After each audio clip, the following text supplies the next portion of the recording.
Hello guys and welcome back to another skill point guide video for Total War Warhammer 3. Today we'll be going over Vilitch, the Curseling, and we're just going to jump right on into his skill points here. Now after grabbing Root Marcher, I usually just go heavy down his magic line. He's a really powerful spellcaster, especially once you get the Twist of Fate passive ability, as well as his Vessel of Chaos, which gives a barrier replenishment rate once he is casting. Plus, it's Sinch magic, so he's got high level of damage potential there.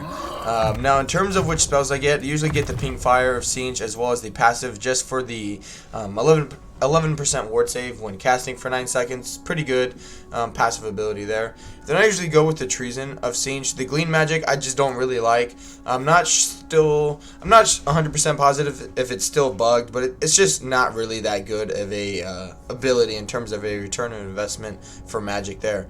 I really do like the Treason of Sinch though, so I do put 2 points into that.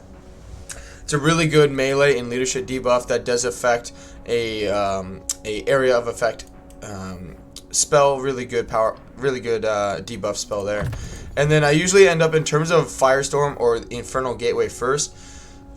As you're spending your points individually one at a time, because obviously you're not gonna have all 50 skill points that you can just get both of them right away.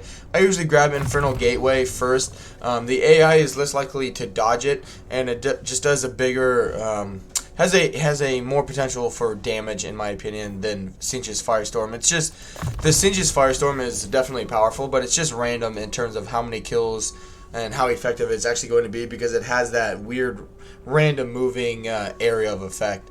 Then I do like to grab the Greater Arcane Conduit, just so you can grab some more spell mastery.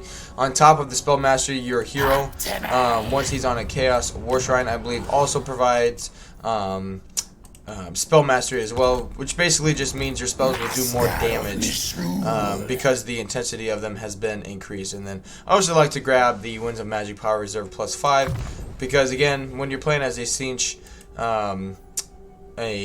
faction and Lord, you definitely want as much magic as possible there. Now, after you finish out his blue line, I don't ever get Glean magic. I just really don't like it, which is why I don't have it filled out. Same with Earthing; it's just not worth it in this campaign, especially because you have Barrier as Sinch. Even if you do miscast, as long as you have enough Barrier, you won't actually take any damage because the Barrier will just soak it up. But after going down his blue line, his magic line, I do like to grab some of his special skills here.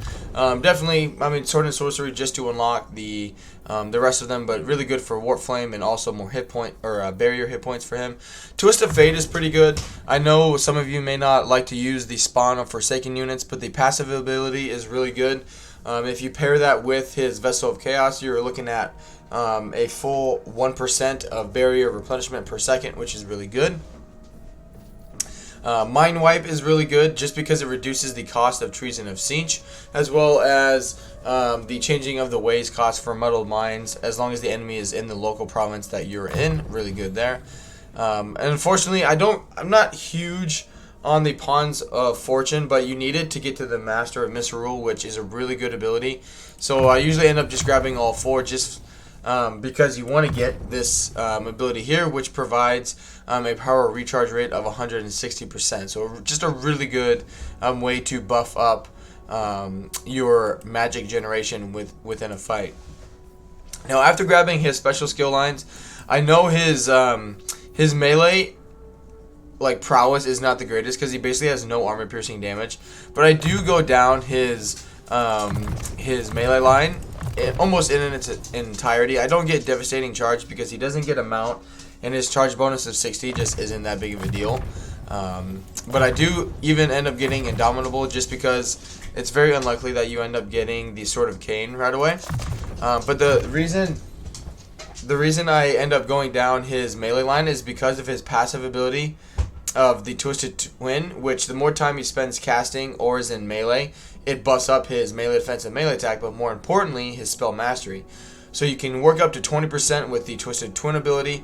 You get another 10% from Greater Arcane Conduit, and then I think another 10% from the hero, which brings it up to 140%. So your spells are just going to be doing loads and loads of extra damage. So really good Even though he may not be dishing out a bunch of melee damage, it's just making him tankier so he can stay in melee longer, which will then increase the intensity of the Twisted Twin passive ability there. So that's why I end up going down his melee line. Now, after going down his magic and melee line, there really isn't a whole lot to focus on other than that. I don't really worry about his red line. The only units I would consider about buffing would be his spawn units, but it's really not necessary because he's going to be the one doing most of the damage in the battles for you. But I do like to grab the Devoted of Chaos because you'll get more souls from battles. Also increase experience when fighting forces of order, which you're going to be fighting Cathay almost the entire time early on in your campaign, and then moving on you'll end up running into the dwarves as well. But then after finishing out his, getting the Devoted of Chaos, I do like to grab him Unholy Resilience, just in case Vilitch does take quite a bit of damage in a fight, which I usually just go serve or die because the Ruination isn't that big of a deal, and I rarely ever raid. So what's the point in grabbing the extra 10% income from raiding? But the point is just to grab that casualty replenishment rate for the Lord. But then after that, I just end up going down, grabbing him some missile resistance as well as the mentor ability, because Vilitch will end up stealing some of the experience that other lords will get. So being able to give some of that back, because he still steals experience even once he hits rank 50. So it's always good, you know, at least when he's fighting anyway, that he'll be sharing 50% of that experience with other lords in the post-battle option in terms of experience there. Now after that, you just got 2 points left.